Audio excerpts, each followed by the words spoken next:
Correios 350 anos, depoimento de Alexandra Priscila do Nascimento, entrevistada por Estela Tredse, São Paulo, 29 de julho de 2013, entrevista número HV 50, realização Museu da Pessoa.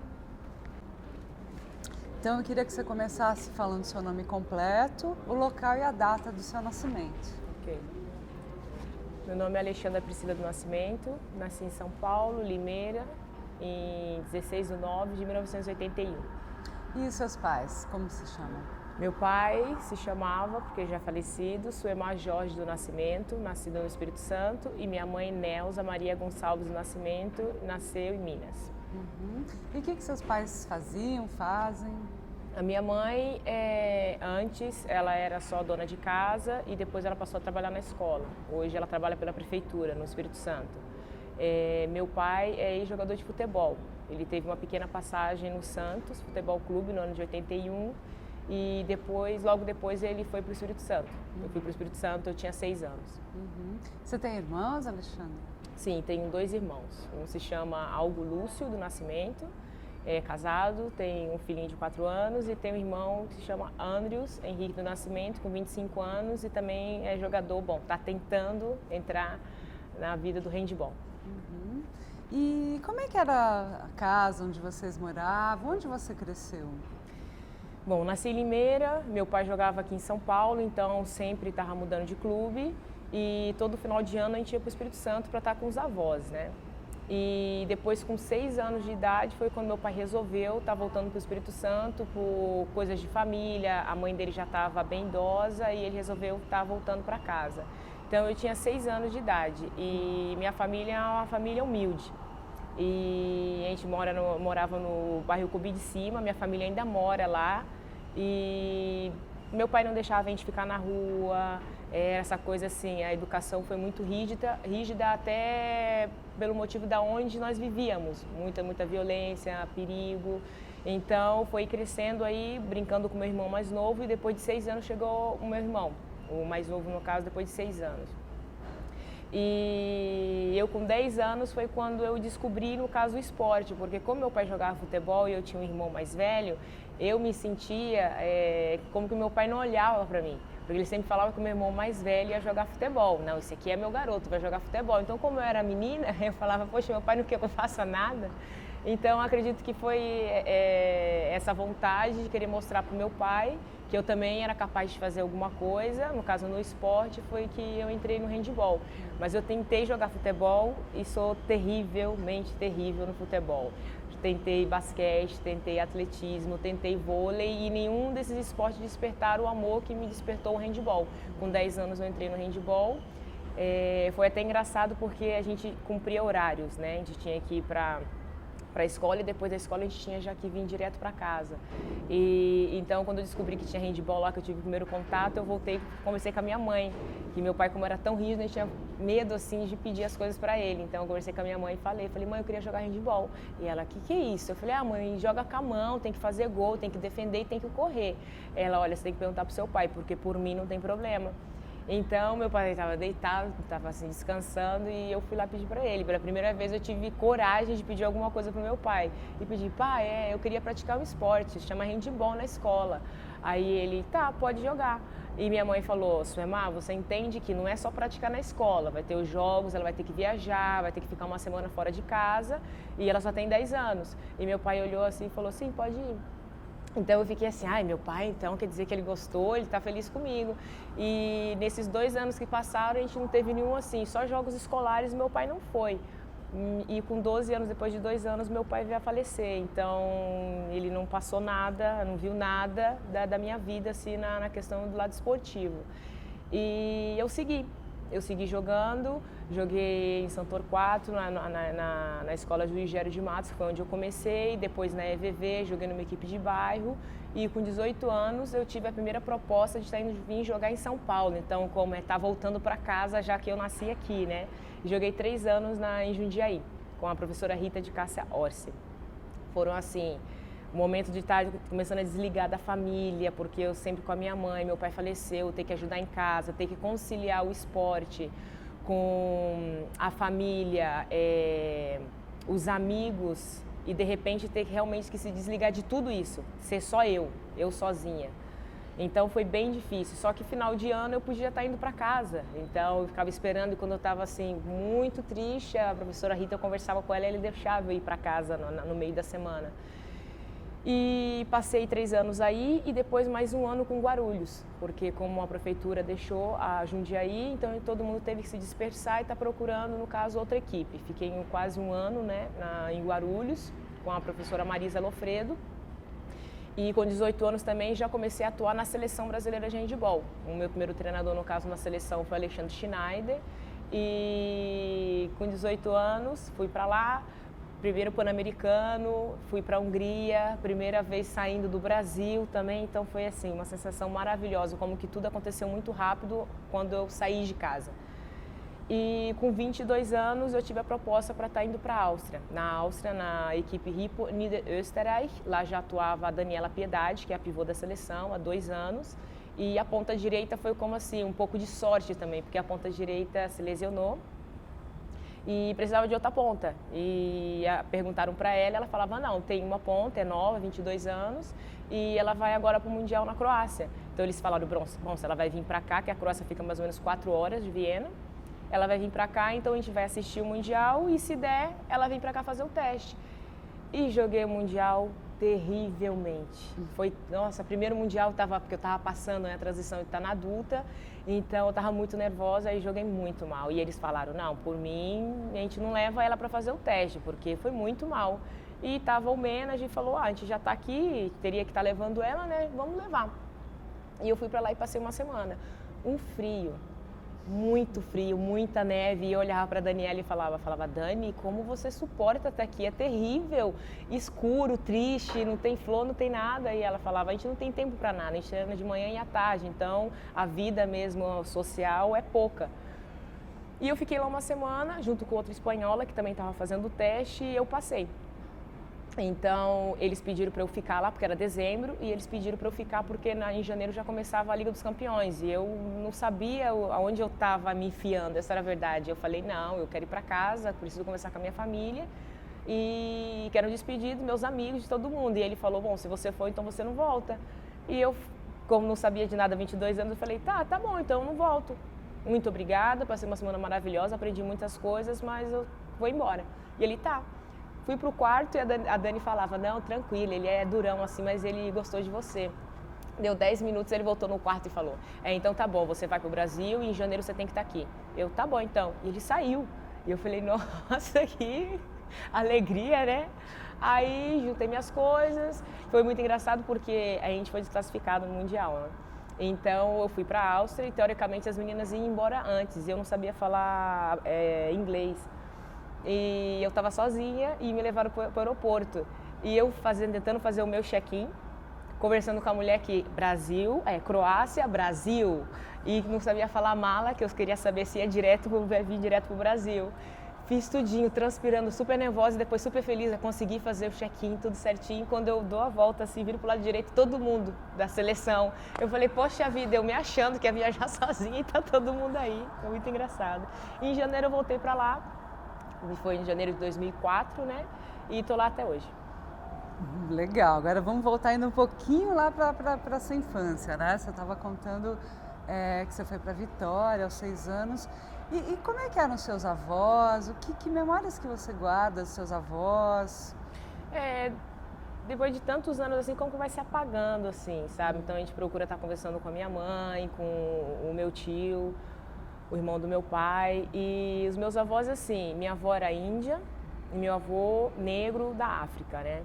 E eles se conheceram, tiveram filhos. Eu tenho meu pai, meu tio, o outro tio e mais 2 tias, né? E todos os nomes são com S. É Sandra, Sônia, Suede, Solemar e Suemar. Então era uma coisa assim que eu ficava pensando, por que a vovó colocou o nome dele de todos com S, né? E a minha avó era muito fechada, até porque ela sofreu muito na vida dela. Ela teve um problema nas pernas, então ela ficou paraplégica. Então foi bem difícil a vida para ela. E as condições também que a gente tinha, meu pai na época, eles não tinham condições de estar dando uma vida melhor, como uma cadeira de roda, até por morar no morro também, então ela só ficava dentro de casa. E meu avô era o paizão, assim. Minha avó era mais durona e meu avô era um paizão. O meu avô era o mais paizão. E era engraçado porque ele tinha alguns costumes.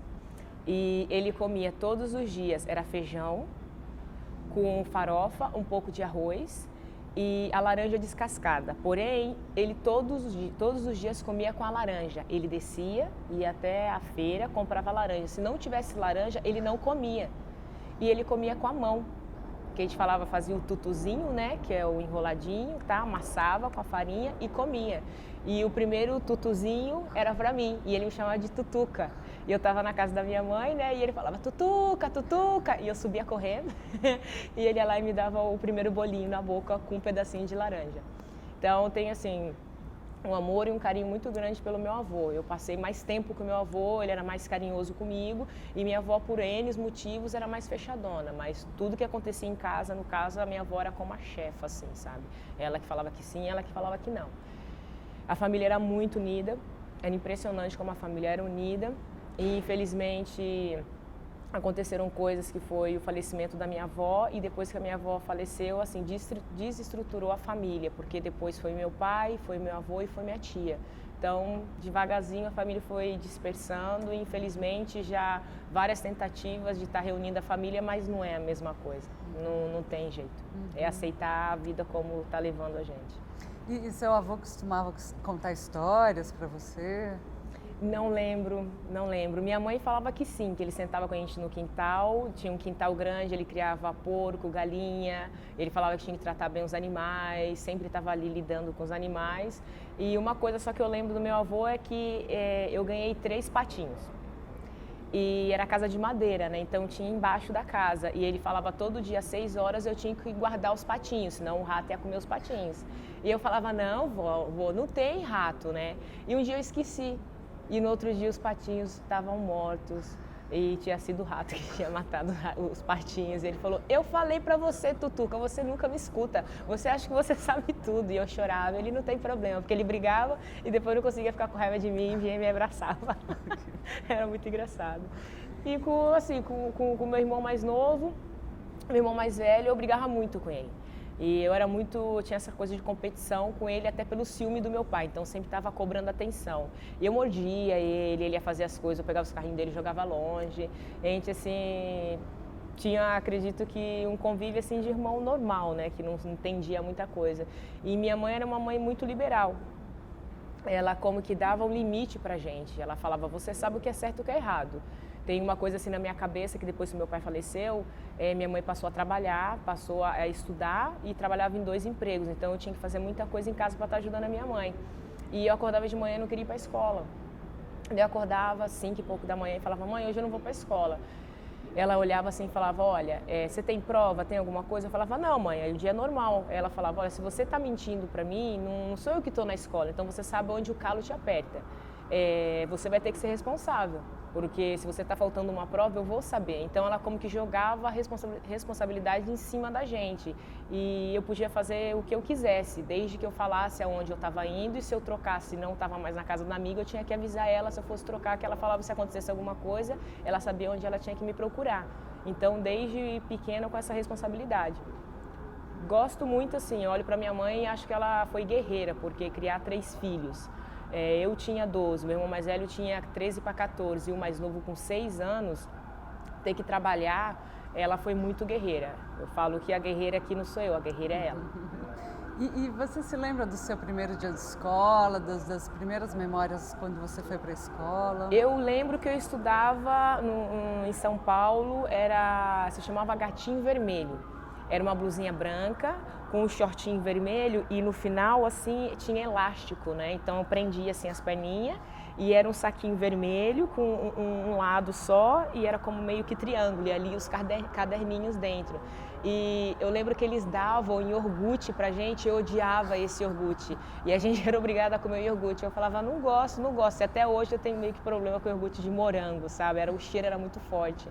E eu lembro onde a gente juntava à tarde, comíamos e depois tinha que escovar os dentes. Eu lembro as torneirias abertas, dessas coisas eu lembro. E depois o momento de voltar para casa, né? E aí eu com a bolsinha assim de lado, com as canelinhas, que sempre fui caneluda, e chegava em casa e minha mãe olhava para mim e falava oi, aí minha mãe falava oi, tudo bom, como é que foi a escola? Eu falava que tinha sido bem, ela falava agora é guardar as coisas. Eu tinha que tirar o tênis, colocar o tênis no lugar, a meinha, a bermuda, e eu tinha que ver se a minha camisa estava suja ou limpa. A mamãe não fazia isso, eu que tinha que ver se estava sujo ou limpo, daí eu colocava para lavar ou colocava lá para o próximo dia. São essas coisas assim que eu tenho de escola. E eu sempre gostei muito de estudar, sempre, nunca tive problema com a escola. Você tem alguma professora que foi marcante para você durante a sua fase toda de aluno? Sim, tem a professora Eliana, que foi no caso quando eu já estava no Espírito Santo, tem a professora Amanda. Era engraçado porque ela era pequenininha e eu sempre fui grandona, então eu com 5 anos já estava mais ou menos assim do tamanho dela, então era muito engraçado que eu falava, como que a professora é do meu tamanho? Teoricamente a professora tem que ser maior que eu. E ela falava assim, a professora é pequenininha. E depois do pré eu fui para a professora Eliana, então a professora Eliana levou a gente da primeira série até a 4ª série. A gente nunca trocou de professora, né? Então a gente criou um carinho muito grande por ela. Inclusive eu tenho ainda contato com ela até hoje. E até hoje eu chamo ela de professora Eliana. E você tinha amiguinhos? Como que era na época da escola?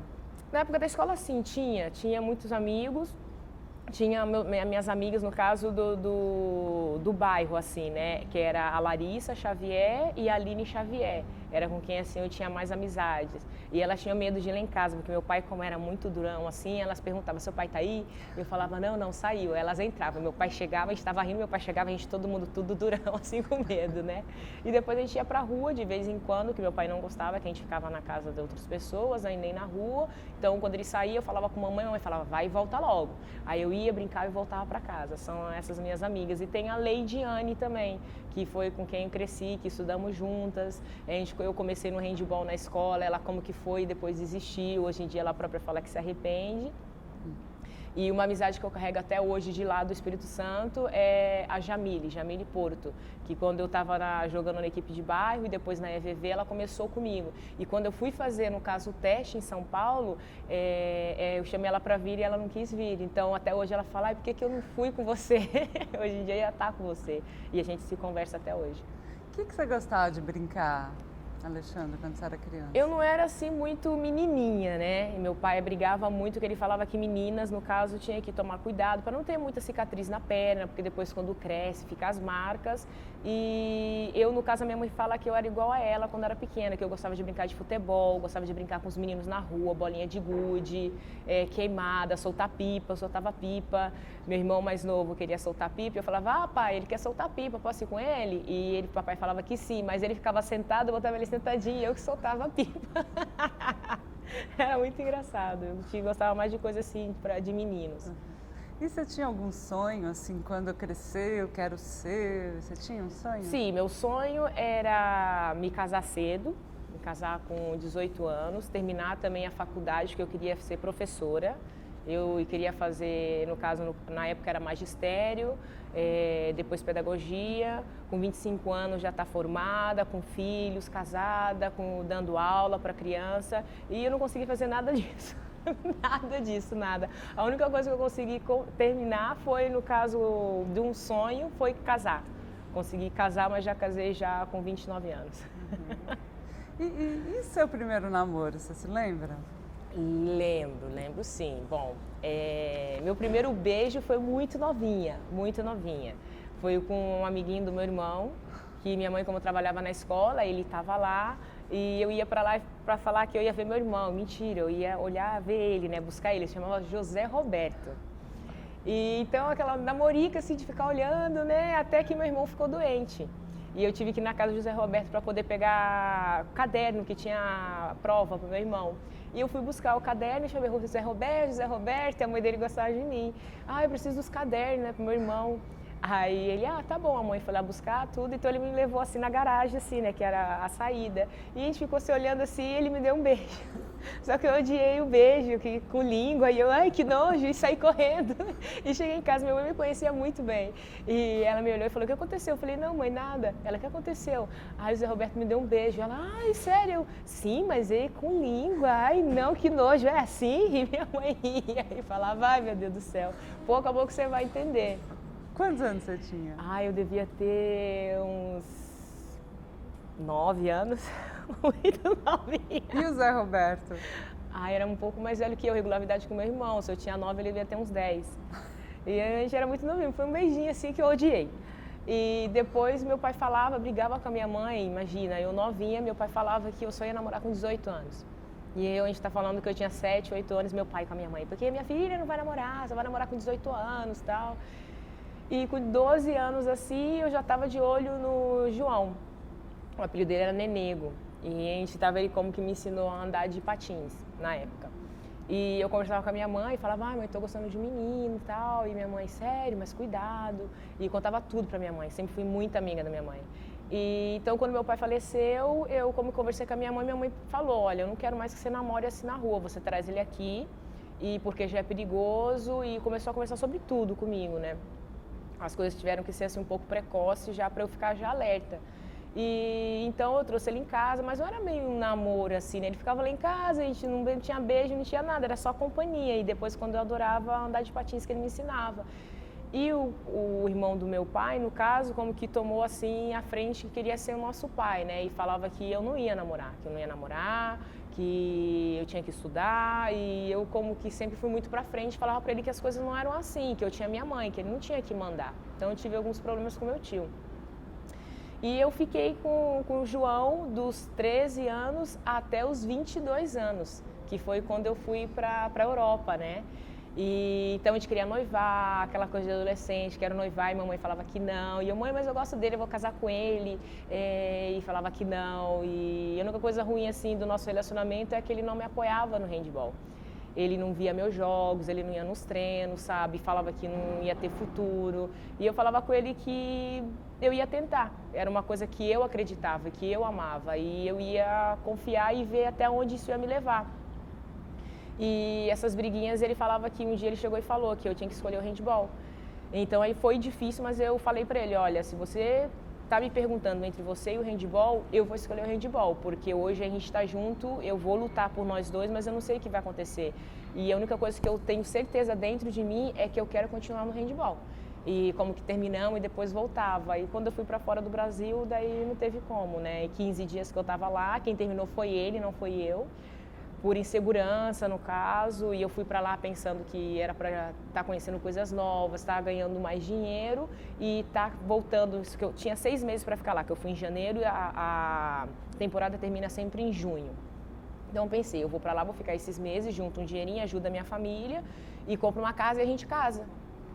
Terminou comigo, tô lá até hoje, dos 22 até os 31. E na sua juventude, além de namorar, assim, você gostava de sair? Você costumava ir em festas? Não. Eu era assim uma adolescente esquisita, porque eu sempre fui muito magra, tinha vergonha do meu corpo. Com 15 anos foi que foi começar a aparecer alguma carninha, como fala minha mãe, né? Imagina, minhas amigas já namorando e eu ali com meu namoradinho, mas muito magrinha. Então sempre usava bermuda muito larga, blusa muito larga, era um pouco segura e me achava feia, o patinho feio. Então não gostava de sair. Minha mãe falava, minha filha, vai sair com as suas amigas. Eu falava, não mãe, não quero. Sempre era estudar, ficava no quarto repassando as matérias. Roupa, minha mãe queria que eu usasse blusinha apertada, shortinho, e eu falava, mãe, eu não vou usar isso. Para colocar um biquíni, meu Deus do céu, que desespero, porque eu tinha muita vergonha no meu corpo.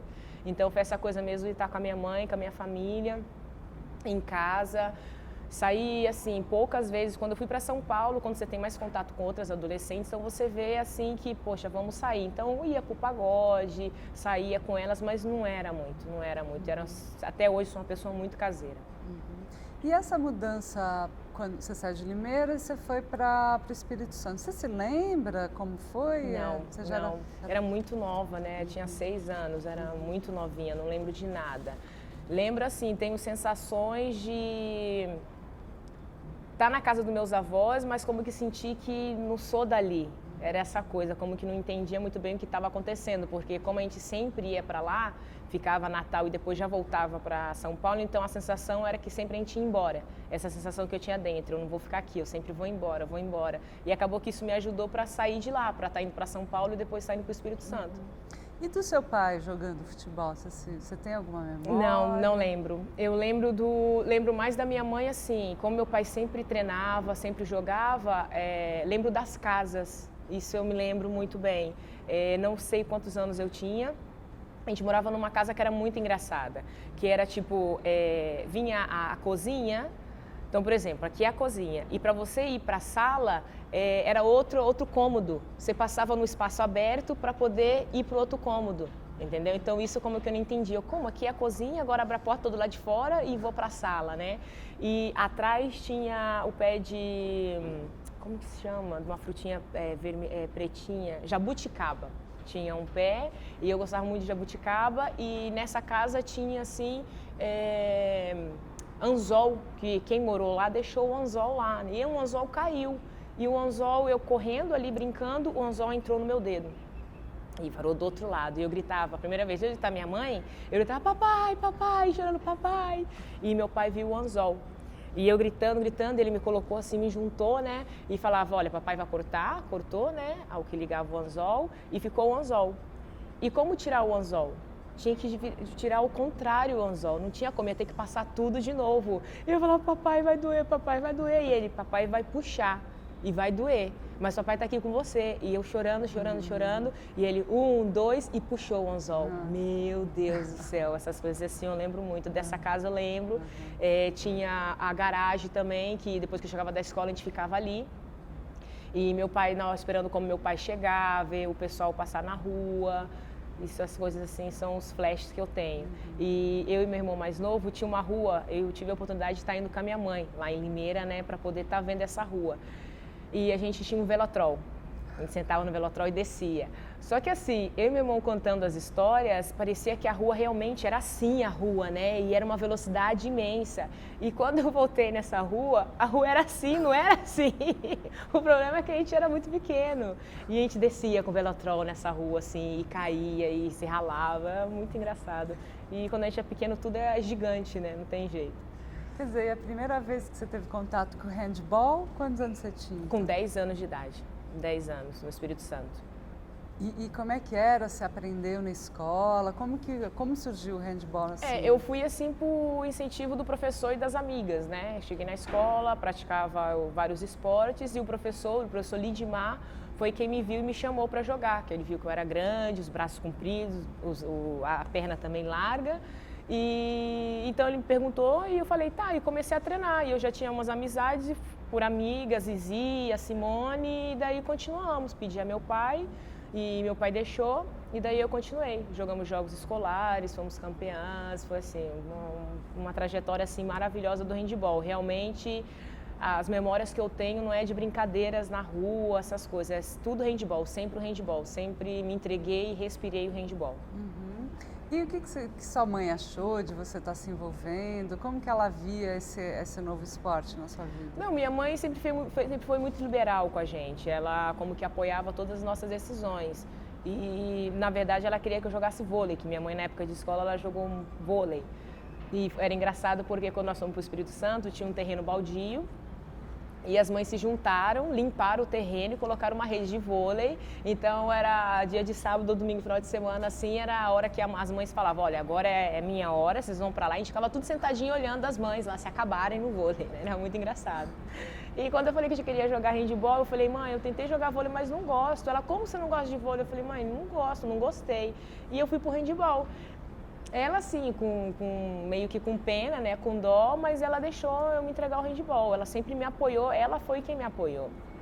Porque meu pai faleceu, a gente não tinha dinheiro, minha mãe estava trabalhando, eu também, como que tentava arranjar um dinheirinho, fazer alguns trabalhos na escola, como eu queria ser professora. Eu ficava, às vezes, cuidando, vigiando algumas turmas, né, e ganhava um dinheirinho, e todo o dinheiro que eu ganhava eu sempre passei para minha mãe.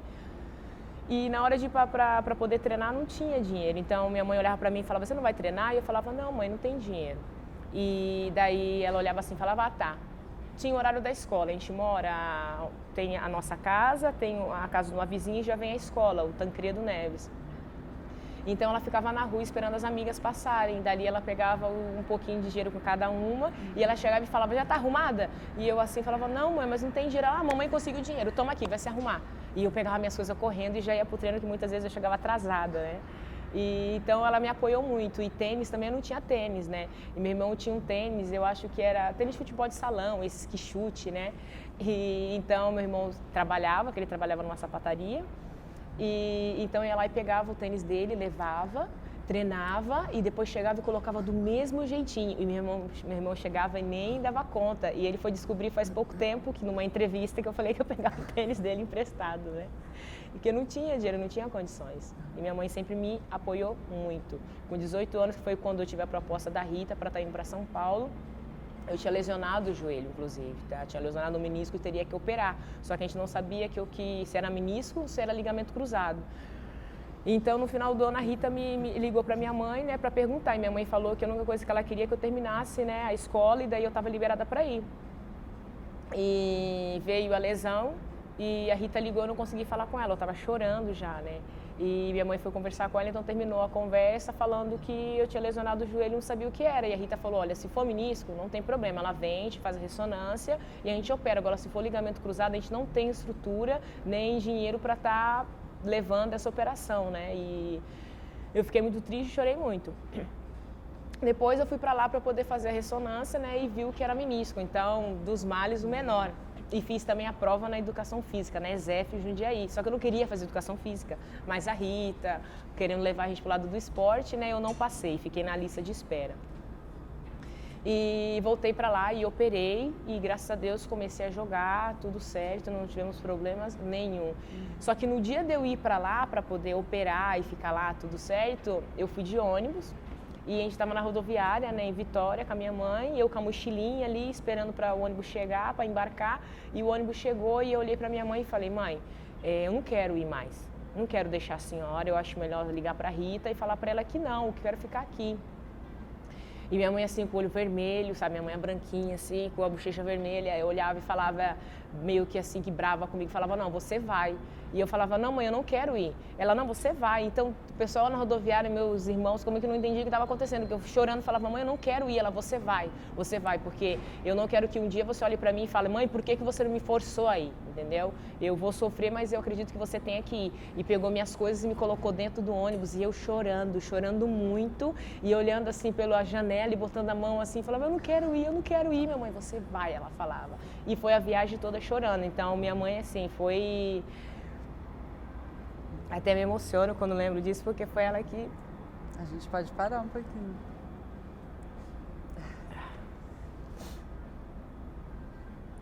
Quer parar um pouquinho? A gente tem um lencinho, você quer? Não, tô bem.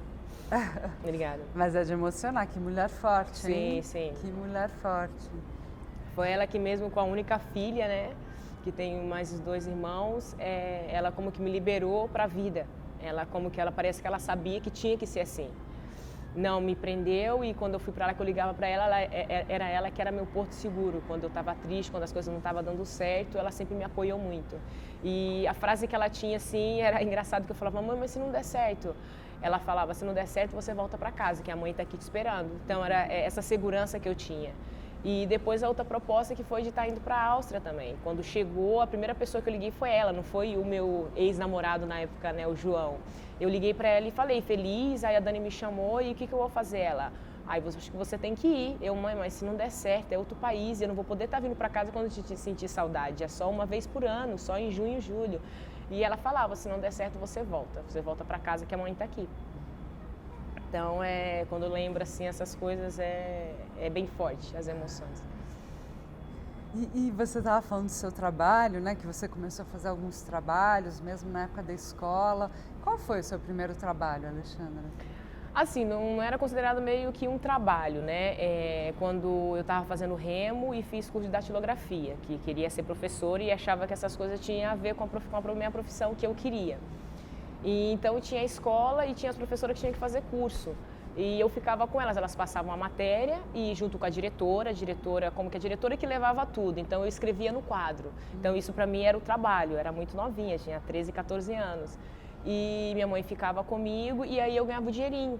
As professoras como que me passavam dinheiro e esse dinheiro eu passava para minha mãe. Era como eu levava como trabalho, mas eu nunca precisava das coisas, mas não esperava assim pela minha mãe, né? O meu sonho era ter uma bicicleta. Meu pai falava que ia me dar uma bicicleta. Ele falava, não, quando você tiver 18 anos. pai faleceu antes. Então, com 15 anos, minha mãe, com meu primo, me deram uma bicicleta. Só que não conseguiram terminar de pagar.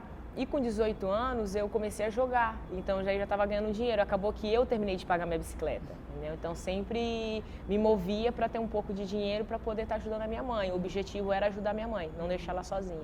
Aí você falou que você tinha como sonho, um dos sonhos era ser professora, né? Sim. O que você estudou? Você chegou a estudar o quê na sua vida? Eu fui para o Dr. João, escola cenecista, para poder fazer que na época não era pedagogia. Magistério. Era magistério, eu fui para lá. Então, o primeiro ano era básico e depois você escolhia uma carreira. E quem pagava essa escola, que era uma escola particular, era o irmão da minha mãe. E o primeiro ano foi básico e quando estava quase terminando, no final do ano descobri que ia tirar o magistério e tiraram o magistério. E eu fiquei, o que eu vou fazer? Então eu fiz processamento de dados, uma coisa assim, nada a ver. Então foi mais para aproveitar porque com o handball também eu consegui a bolsa também na escola. Eu comecei a jogar e a diretora gostou muito de mim e eu fui conversar com ela que se ela tinha condições. O professor, né, de educação física na época falou que era para eu conversar com a diretora para ver se eu conseguia uma bolsa. E eu conversei com ela e ela falou que sim. Depois que eu apresentei que a gente conseguiu ganhar um troféu, no caso, para a escola, né? Porque eu já estava devendo a escola. Meu tio começou com alguns problemas, né? Não estava mandando dinheiro e o professor também falou que era para parar, no caso, de pagar a escola, e a gente parou. Confiei nele e juntou, no caso, o total de 6 meses devendo a escola. E minha mãe foi lá para conversar com a diretora e ela falou que a única coisa que ela podia fazer era tirar os juros, né? Que ela não podia fazer nada mais. E minha mãe, meio que brava, falou, por mim você não joga pela essa escola. E eu falei, mãe, é o que eu gosto de fazer, vamos ver o que vai dar. E eu fui jogar e como eu fui muito bem, era um dia de jogos, né? Então eram, 5 jogos no dia. E no final do segundo jogo, já estava deitada no colo da diretora, sabe? Já estava amiga da diretora. E quando a gente ganhou o troféu, ela chegou e falou, olha, a partir de hoje você é bolsista e você não precisa pagar mais nada da escola. Então, eu estava tão feliz, não com a vitória da escola, e sim eu queria passar para minha mãe que eu tinha conseguido a bolsa na escola, né? Então, foi assim, foi muito bom mesmo. E fiz o processamento de dados, até hoje não entendo nada de computador, não gosto. E fui para São Paulo e aí eu fiz, no caso, pedagogia. Gostava muito, foi muito difícil pelo fato que eu tinha minha amiga, que eu falo que era minha mãe, a Regina, e hoje ela tem, acho que deve ter já quase uns 50 anos, né? E eu chegava, queria dormir, ela acorda, não vai dormir. Ela que me ajudou muito aí esses 2 anos de pedagogia. Ela se formou, trabalha aqui em São Paulo e eu tive que sair. E quando eu falei que eu tive a proposta, ela falou que eu teria que ir. Ela, não, vai, é o que você gosta de fazer e você vai estar na Europa, não vai estar só jogando handball. É outra língua, é outra cultura, você vai estar ganhando em outras coisas também. E em que momento que você percebeu que o seu futuro, que a sua carreira era atleta mesmo? Essa pergunta para mim é complicada de responder, porque era como que eu sabia que eu tinha que continuar no handball. Eu não gostava de ficar onde eu morava, assim, não gostava de ficar na rua. Os momentos livres que eu tinha, eu sempre estava treinando, imagina, eu saía de casa cedo. E voltava para casa só à noite, porque saía da escola, minha mãe sabia que eu ia treinar. Só que o primeiro treino era dos meninos e eu queria estar no treino dos meninos. Depois tinha o nosso treino, então eu já treinava 1, 2 vezes. E ajudava também a Kátia Manajás a estar, não sei, ligando para alguma coisa, para conseguir alguma coisa para o clube. Ajudava também no treinamento. Então, assim, sempre estive aí dentro, no caso do handball, como eu me achava, aí era meu mundo, aí era onde eu me achava. Aí eu sabia quem era eu. Sempre me senti muito relaxada e na quadra. Estando na quadra, eu tô em casa. E quais as memórias marcantes, experiências ou fatos que você se lembra desse período como jogadora? Assim? Quando eu era mais nova, uma coisa assim que me marcou muito foi que eu tive um jogo escolar e era o enterro da minha tia. Né? Então eu participei do velório, tudo, e nós fomos enterrar a minha tia e no cemitério eu olhei para minha mãe assim meio que com vergonha, né? E falei, mãe, eu tenho hoje um jogo e eu queria ir. E minha mãe olhou assim e falou, olha, você sai, a gente estava voltando a pé e ela, você sai, tranquila, pega suas coisas e vai, mas não fala para ninguém. E eu saí assim meio que tranquila, mas querendo correr porque eu já estava atrasada. E quando eu cheguei no ginásio Tartarugão, a minha escola estava perdendo. E eu cheguei correndo e as meninas tudo olharam assim e falavam, ah, ela veio, ela veio. E o meu professor perguntou, o Lidmar falou, você quer jogar? E eu falei, sim, quero. Ele me passou o uniforme, eu troquei de roupa e joguei super bem e a gente ganhou. Então foi assim, foi um dia de tristeza pelo falecimento da minha tia, mas para mim como criança assim, me importava mais no caso o jogo, né? Então aí dá para ver que me entregava 100% mesmo pro handball. E Alexandra, quando você foi morar na Europa, assim, você tinha o costume de escrever cartas? Olha, hoje eu sou casada e tenho uma história assim com meu marido já de questão de cartas, assim. Ele é chileno e eu conheci ele em 2001 em São Bernardo e só que eu namorava e ele também namorava. Então foi assim, realmente foi amor à primeira vista, que eu gostei muito dele. Só que a gente respeitou assim os nossos tempos, ele respeitou mais do que eu respeitei, né? Ele soube esperar. E a gente, no caso, tinha essa coisa assim de e-mail ainda. Eu não tinha ali, foi que eu fui descobrir o que era e-mail. Com 18 anos foi que eu fui descobrir o que era e-mail. Minha amiga Dara foi que me ajudou. E ele perguntou, você tem e-mail? E eu falei, sim, tenho. Nem sabia o que era. E trocando nas trocas de e-mail, a gente trocou também o endereço. Porque eu queria que ele me mandasse uma foto e eu queria mandar uma foto para ele. E ele me mandou uma foto e eu namorava. Então, essa cartinha que eu recebi dele, muito ansiosa, quando chegou em São Paulo, eu tive que mandar essa carta para minha mãe, que tinha foto para minha mãe guardar para mim, porque meu ex-namorado não podia saber. E a espera dessa carta, porque ele falou que já tinha mandado, e a minha carta chegou, e a dele não tinha chegado ainda. E eu falava, gente, cadê a carta? Cadê a carta? Até que a minha amiga trouxe a carta e eu abri, vi a fotinho dele, né? Então a gente passou a estar se correspondendo não por e-mail e sim por cartinhas, né? E depois eu fui para São Paulo. Eu fui para São Paulo e eu fui para a Europa, desculpa, e não sabia a distância da Espanha para a Áustria, né? E passei para ele, no caso, o meu telefone e ele me ligou.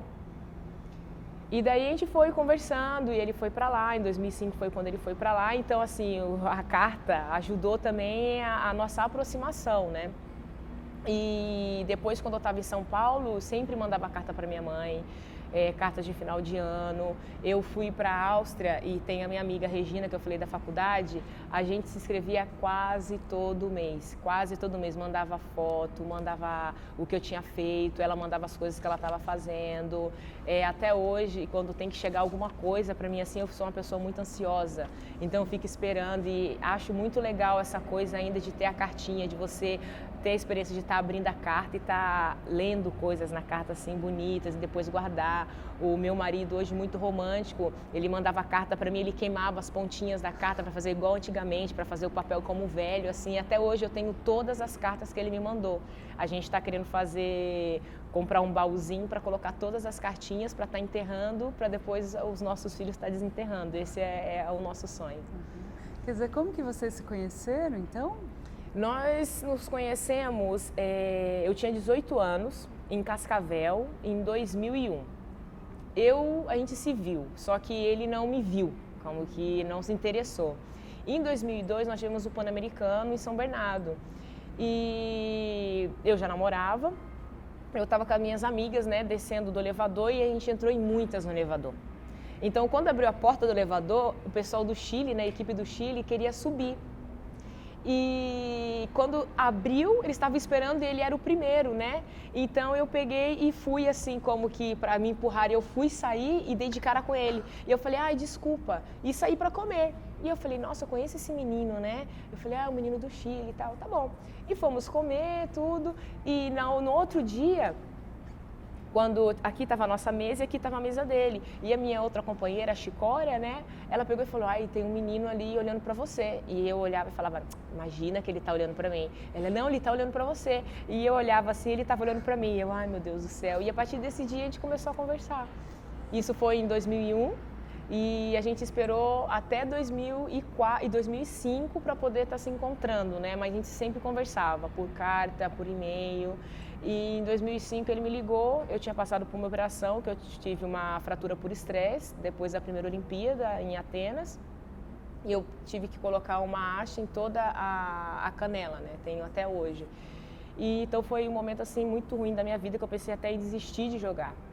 E ele me ligou e tinha terminado o relacionamento dele, eu também tinha terminado com meu ex-namorado, que eu namorei um austríaco. E ele falando, ai, como é que você tá? E eu falei, ai, tô mais ou menos, eu passei por um momento muito difícil, ainda tô passando, operei a canela e tal, e tô mal. E eu falei, e você, como é que você tá? Eu falei, eu também tô mal, terminei meu relacionamento. Eu, ai, que pena. E tava com a Daniela, né? E ela não entendia nada. E eu, ai, que triste, né? Mas você vai ficar bem. E ele, como é que você tá? Eu falei, tô bem. Ele não sabe passar o Natal. Eu falei, eu passo o Natal na Áustria. A gente vai pro Mundial, na Rússia. Tô tentando, tô me voltando à forma, né? Pra estar fazendo parte da seleção, pra estar indo pra Rússia. E vamos ver. E ele, então eu vou ver se eu vou te visitar. E eu, tá, então se você quiser vir, tá bom, pode vir, né? E quando eu desliguei, eu falei, eu não acredito, não, foi Deus, eu não acredito, porque eu tô passando por um momento tão ruim e agora acontece isso comigo, não é normal, falava, né? E ele passou a continuar a me ligar, a gente conversava. E ele como que falava assim, você não quer vir para Paris? Porque ele ia para Paris, passar com um amigo dele, né? E depois ele estava pensando que a passagem de Paris para a Áustria é mais barata. Então ele estava pensando para eu poder ir para lá. E eu pensava, imagina, eu, o bicho do mato, ir para Paris sozinha? Imagina, não. Eu toda assim mandando, eu falei, só se você quiser estar comigo, você vem para cá. Hoje em dia eu me arrependo, porque imagina se a gente tivesse começado o relacionamento em Paris. Oh, meu Deus, mas tá bom. E ele foi para lá. Ele chegou lá dia 25 de dezembro de 2005, às 11h30 da noite. E a Dani foi comigo buscar ele no aeroporto e foi assim uma situação constrangedora, assim, que não sabia o que fazer. Ai, meu Deus, e agora, né? E nesse dia mesmo ele conversou comigo e falou que gostava muito de mim e que ele queria ter uma coisa séria comigo, queria namorar comigo. E eu falei que sim, né? Eu vou falar o quê? E desde 2005 que a gente tá junto. E o que ele faz? Ele joga handball também. Ele joga handball pela seleção do Chile, ponta direita como eu e canhoto como eu. Por quê? O ponta é estranho? Sim, porque tem várias posições no caso no handball, né? E geralmente existe laterais e pontas direito que não são canhotos. Um destro também pode jogar nessa posição, mas essa posição no caso é para canhoto pelo fato do braço, né? E não é normal assim você tá com uma pessoa que joga mesmo da mesma posição que você e também é canhoto também. Então, sei lá, a gente tem uma história aí, tá tudo conectado. E vocês têm filhos? Não, ainda não. Nós conseguimos nos casar. Ele pediu minha mãe em casamento em 2007 no PAN do Rio. Foi também, assim, bem legal também. Ele tem essas coisas, ele vive me fazendo surpresa, essa é a verdade, ele é muito romântico. Então, nós ficamos noivos em 2007, no Rio, no PAN do Rio, e aí tentando ver uma data para se casar, porque a gente trabalha lá fora, só que a gente no caso, queria casar com a família aqui perto, né? E nunca tinha data, porque quando chegava junho e julho, que eram nossas férias, a gente tinha compromisso com a seleção. E quando chegou assim, em 2010, a gente precisa se casar. E eu falava, olha, a gente está noiva há muito tempo. Eu como que cobrava, eu que era que cobrava. Eu falei, eu quero casar, não quero ficar noiva para sempre, né? E daí eu falava, não, vamos botar uma data, porque se a gente não colocar uma data, a gente não vai se casar. Em 2010, a gente decidiu se casar em julho de 2011. E foi tudo uma correria, porque minha família é do Espírito Santo, a família dele é do Chile, e a gente resolveu se casar em Porto Seguro. Então, nada a ver, né? Nada a ver.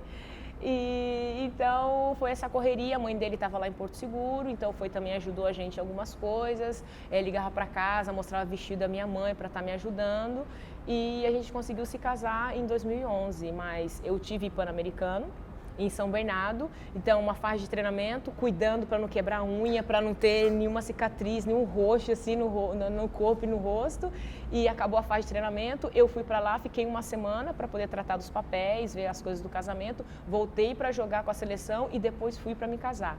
E depois do casamento, imagina, casei dia 9 de julho e dia 11, 13, nós já estávamos voltando para a Europa já, para começar a trabalhar. Então foi tudo muito corrido.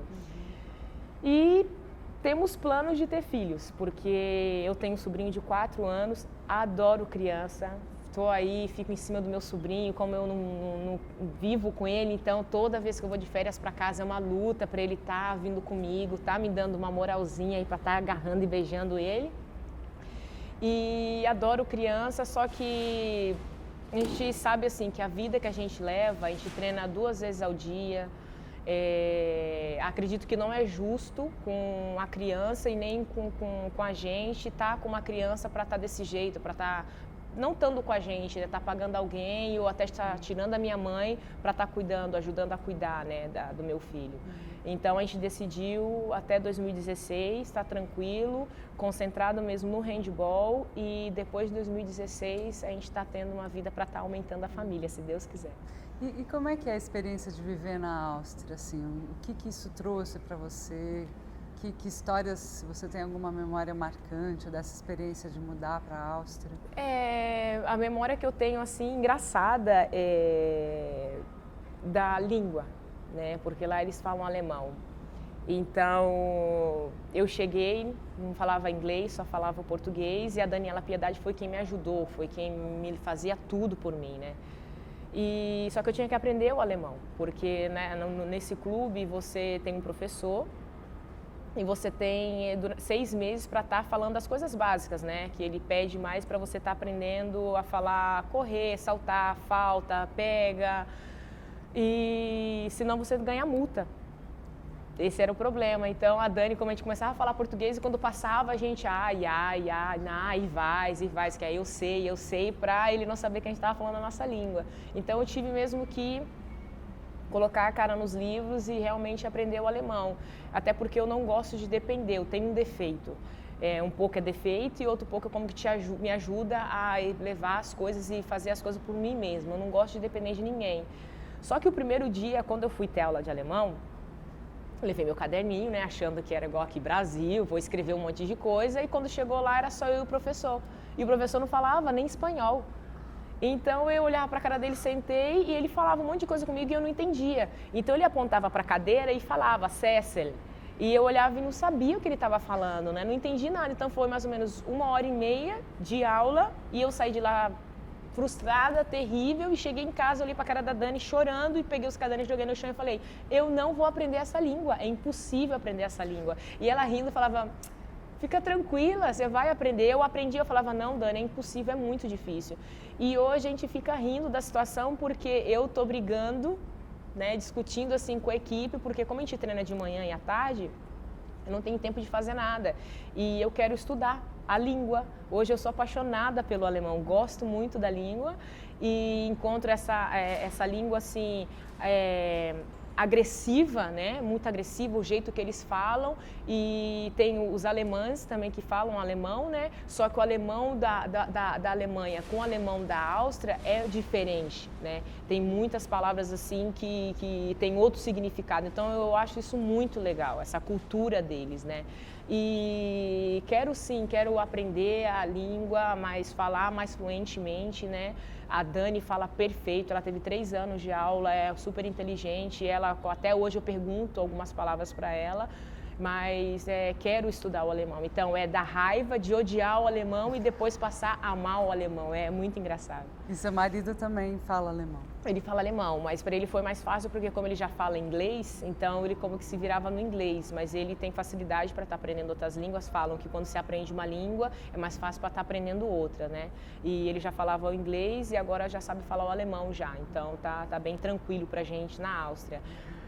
Tem frio, tem a falta de tempo, eu sou muito caseira, ele já gosta de estar saindo, então é como que ele me ajuda a estar saindo de casa para estar conhecendo outras coisas, né? Viena é muito bonito, mesmo no frio, Viena é muito bonito.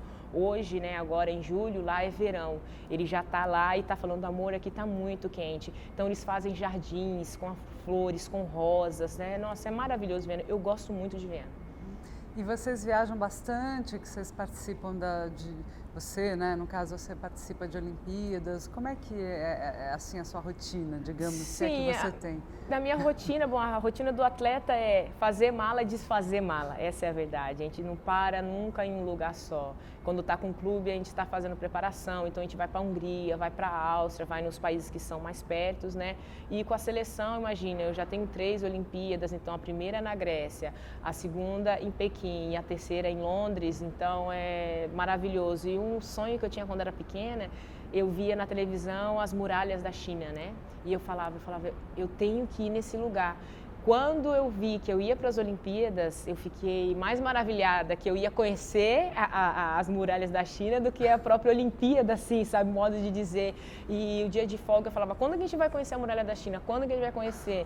E quando nós fomos, assim, foi um dia maravilhoso e inesquecível para mim. Foi, acho que é uma das viagens, assim, que foi para mim, teve mais sentido, né, por eu ter um sonho desde pequenininha e conseguir realizar esse sonho junto com o handball e junto com a seleção brasileira.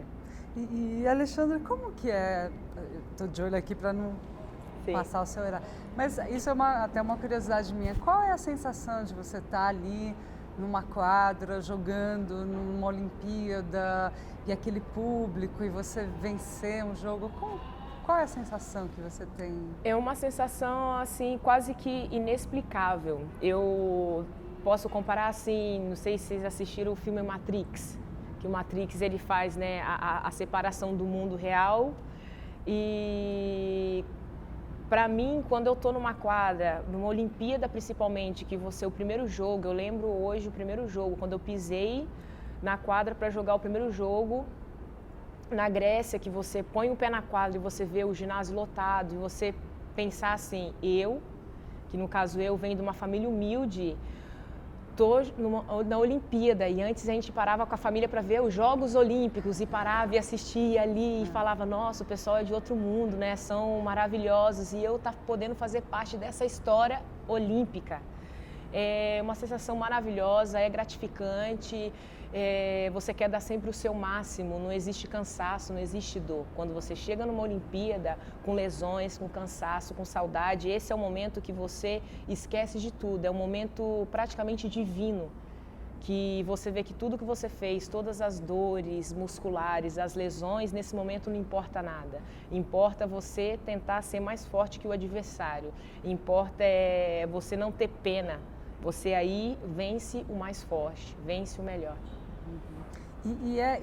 Tem muito embate físico mesmo, assim, dentro? Vocês, enfim, eu vi algumas fotos, né? Que existe uma coisa mesmo de puxar, de pegar, né? Sim, é contato. Hoje o handball está muito físico, né? Tá mais rápido, então tá pedindo mais musculatura, tá pedindo um preparamento físico mais forte para estar aguentando 60 minutos. Hoje em dia também são poucos os atletas que jogam 60 minutos, estão trocando mais, né? Você joga 15, joga 20, depois já entra o outro, para no momento de decisão você tá bem, não tá tão cansada, porque o cansaço também te prejudica na hora de tomar as decisões. As decisões você tem fração de minutos, de segundos, para estar tomando a decisão certa, você pode estar tomando a decisão errada.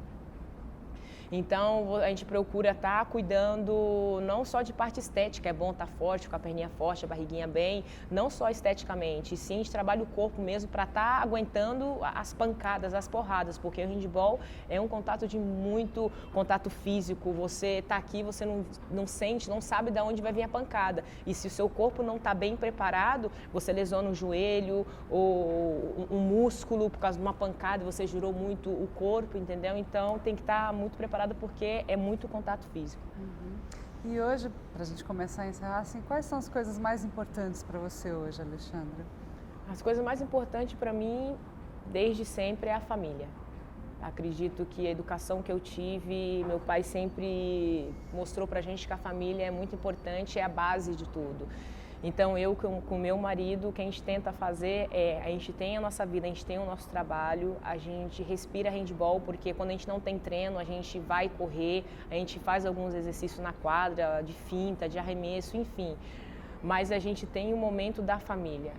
Férias, a gente vem ver a família, a gente sempre está ligando para a família, nós dois estamos assim, tentando desconectar um pouco do handball, a gente tenta passear para ter a vida do casal, mas acredito que o mais importante de tudo isso é a família e os amigos, porque a gente não vai jogar o handball para sempre. Quando é o momento que a gente parar de jogar handball, é um momento de transição que a gente vai estar tendo que ver outros caminhos, ou ser dona de casa ou ser outra técnica, ainda não sei. E para isso a gente vai precisar do apoio da família e dos amigos. E quais são seus sonhos hoje? Meus sonhos hoje é continuar na seleção brasileira, ganhar uma medalha nas Olimpíadas em casa é o meu maior sonho. Em 2016 está aí subindo no pódio, com a torcida maravilhosa, o ginásio cheio, tá dando uma alegria e tá tendo um filho. Esse é o meu melhor sonho, tá aí vendo aquela coisinha crescer, ficar grande, que eu quero ficar enorme. Espero que depois eu volte ao normal e ter uma coisinha só minha, dependendo de mim e do pai dele. E, bom, como é que foi para você aqui contar a sua história? O que você achou dessa conversa? Eu acho isso muito legal, assim, tá... A gente está podendo passar quem é a gente realmente, né? Porque eu estou tendo uma experiência maravilhosa. Eu hoje sou um ícone, né, no handball. Depois de ter sido eleita a melhor jogadora de handball do mundo, uma brasileira, tá vendo tantos fãs, né? As crianças. É maravilhoso você ver e eles ter contato com você, assim, sabe? Ver que é verdade. Só que eles não sabem o que você passou, o que você fez para chegar onde você chegou. E hoje em dia eu falo, eu venho de uma família que não tem dinheiro, né?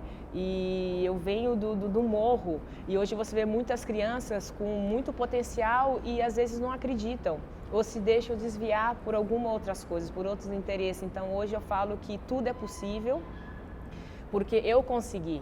Então eles também vão conseguir, só que tem que ser persistente e escolher realmente o que você quer, porque o caminho não é fácil, mas vale a pena.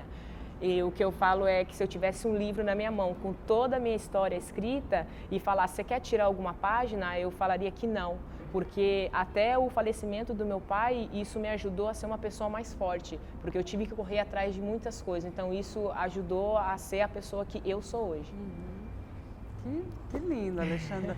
Tem alguma coisa que eu não te perguntei que você gostaria de complementar ou se você achar que está bem assim? Não, tá bem. Só que deixar claro que o handball está passando por um momento de transição e estou muito feliz de fazer parte, agradecida à Confederação por tudo que a Confederação está fazendo por mim, o Manuel Luiz, a própria Glória também que me ajuda e me assessora em tudo e desejo tudo de bom para o handball e estou muito feliz de estar podendo ajudar o handball. Nossa, para mim foi um grande prazer conversar com você. Obrigada, Igualmente, viu? muito obrigada, eu que agradeço. Pela sua história, pela